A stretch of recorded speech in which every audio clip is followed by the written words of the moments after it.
बिस्मिल्लाहिर्रहमानिर्रहीम, अस्सलामु अलैकुम वरहमतुल्लाहि वबरकातुहू। वेलकम बैक प्यारे बच्चों। बस ये आखिरी के कुछ मिनट्स हैं, हाफ एन आवर है हमारे पास, उसमें हम कुछ चीज़ें फर्दर डिस्कस करते हैं। फिर कल इंशाअल्लाह अल्लाह ने मौका दिया, ज़िंदगी दी तो कंटिन्यू करेंगे चीज़ों को। आखिरी एमसीक्यू अगर आपको याद हो जो हमने डिस्कस किया, वो शायद ये था, यही था मेरा कमेंट।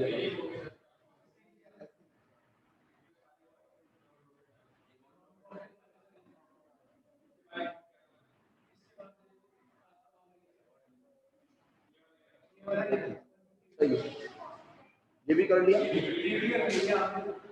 खत्म होगा इसका ओके। ये तो अच्छा हो गया ना आपके हक में कि अब आपके पास सिर्फ, लेकिन आपके पास सिर्फ कल एक दिन बचा है सेकंड बाय मंथली के लिए। अभी मतलब हमारे साथ जो रिव्यू कर रहे हैं कुछ अभी कर लेते हैं। अगर आप लोग चाहें तो देख लीजिएगा, चीज़ों को पूछना चाहे मुझसे पूछ लीजिएगा। मैं ज़रूर आपको पेपर से पहले तक कोशिश करूँगा हेल्प करूँ, पेपर से पहले यानी मिड टर्म के पेपर से पहले तक। लेकिन कोशिश करेंगे चीज़ों को एक बार देख लें अच्छे से।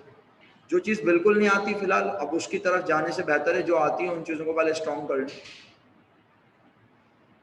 अच्छा बच्चों, मैं जो आपका सेकंड बाय मंथली है वो आपसे शेयर करता हूँ, मुझे थोड़ा सा टाइम दीजिएगा प्लीज़।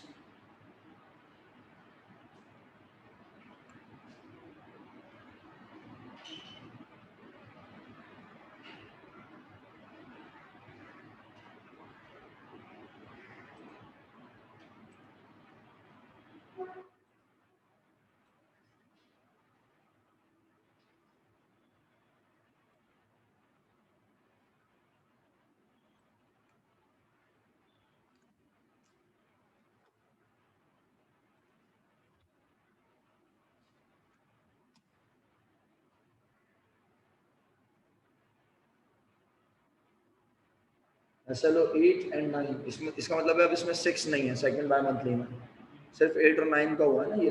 तो चलिए अब इस पर बात करना शुरू करते हैं और देखते हैं कि क्या है आपका रिस्पॉन्स। ये पहला एमसीक्यू थोड़ा छोटा कर दो इसको, दिख रहा है? इधर आ जाए विषय, शामिल दिख रहा है आपको? आगे आ जाए मैडम, आप इधर आ जाएं, आप इस चेयर पर आ जाएं। दूसरा अगर आगे आना चाहें तो आगे आ जाए ना, आप लोग इतना पीछे क्यों? आसिम भाई भी पता नहीं क्यों इतने पीछे बैठे हैं। आसिम भाई इस वाली चेयर पे आ जाएं, मुनासिब कर लेना। मतलब मुझे पता है ये लाइट का बहुत इशू है, बस सिर्फ अगर कैलकुलेटर है तो लेकर आ जाएं, बस इनफ होगा। दूसरा इधर आ जाएं, इधर आ जाएं, इस चेयर पर आ जाए मेरा बेटा। शामीन आगे बैठ जाएं या इस वाली डेस्क पे आ जाएं। सामान आपको विजिबल है? ओके, हाँ बंद कर।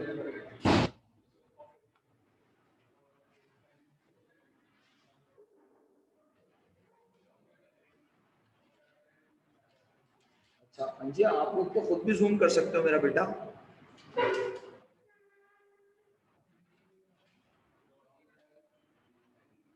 बेटा अभी उसके बारे में मुझे कुछ कंफर्म नहीं है ना। ठीक है चलें जी, आप लोग सेफ साइड फिर अपनी अटेंडेंस मार्क कर दें। सही है, चलें भाई बिस्मिल्लाह, पहला वाला एमसीक्यू पढ़ लें जरा। वैसे है क्या, सब लोगों ने बी बोल दिया, इन्वेस्टिंग एक्टिविटी है। सलमान भाई क्यों? इन्वेस्टिंग एक्टिविटी क्या होती है पहले तो ये बता दें। नहीं पता? कोई बात नहीं, आप सच बोलें ताकि मैं आपको मैक्सिमम हेल्प कर सकूं। हसन साहब पक्का? तुक्का नहीं लगाना, तुक्का नहीं लगाना। अगर आपने पढ़ा है तो आप बता सकते हैं, वरना माजरत के साथ आप नहीं बता सकते। क्योंकि नहीं ना, मैं यही तो अर्ज कर रहा हूँ, अगर आपने पढ़ा नहीं है तो आप आम इंसानों वाला जवाब देंगे, इन्वेस्टिंग में इंसान पैसे लगाता है, बिजनेस शुरू करने की एक्टिविटी नहीं। तुक्का वाला नहीं है ये काम, नहीं पढ़ा ना? Excellent, purchase and sale of non current assets. क्या गौर से? अरे भाई सलमान भाई, क्या? Purchase and sale of non current assets, ठीक है।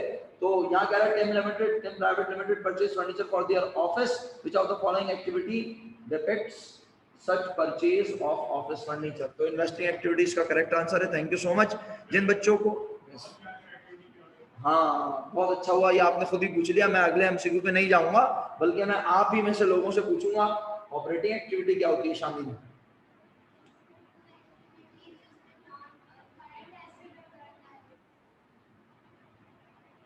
वो एक्टिविटी जिसमें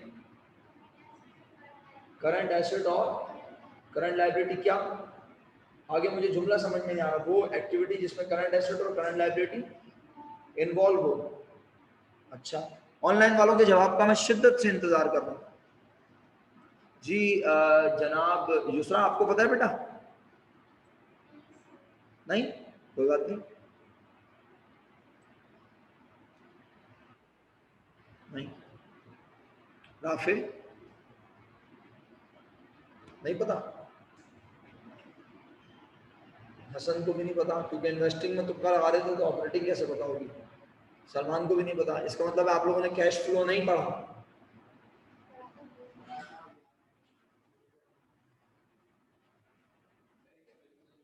पता है, आप लोगों से ये मुलाकात ना होती, आप डायरेक्ट पेपर देने आते हो, तो शायद मैं पेपर तक तो सुकून में रहता। अब मुझे टेंशन हो रही है कि आप लोग पेपर कैसा देंगे, क्या करेंगे आप लोग। और ये फाइनल पेपर की नहीं हो रही टेंशन, मिड टर्म की हो रही है। राफे भाई नहीं पता?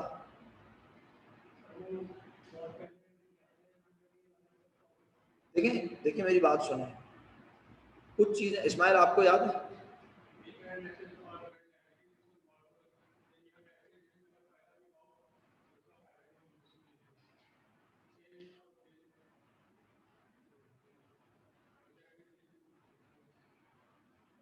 मैं शुक्रगुजार हूँ भाई ऑनलाइन वालों का, लेकिन ऑनलाइन वाले कैसे जवाब दे रहे हैं वो खुद बहुत बेहतर तरीके से जानते हैं।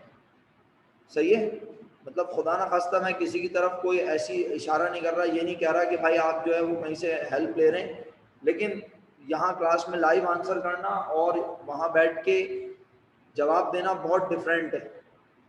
तो बहरहाल मैं थैंकफुल हूँ आप तमाम लोगों को जिन्होंने जवाब लिख के भेजे,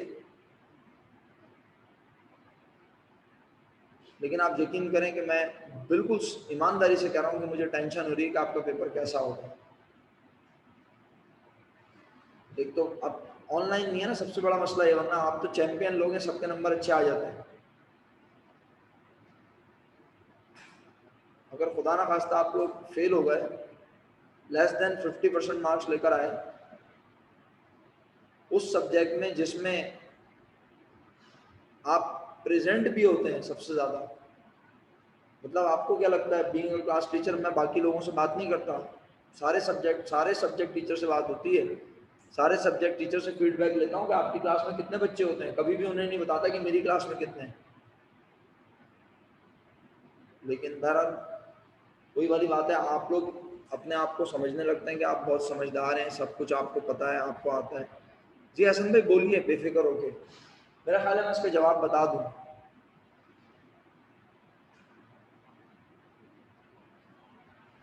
इस्माइल भाई ने जो जवाब दिया ना उसको मैं शामीन के जवाब को 50% कहूंगा, इस्माइल के जवाब को 70% कहूंगा। मुज़फ़्फ़र से मैंने पूछा नहीं, पता नहीं। Okay, operating activity,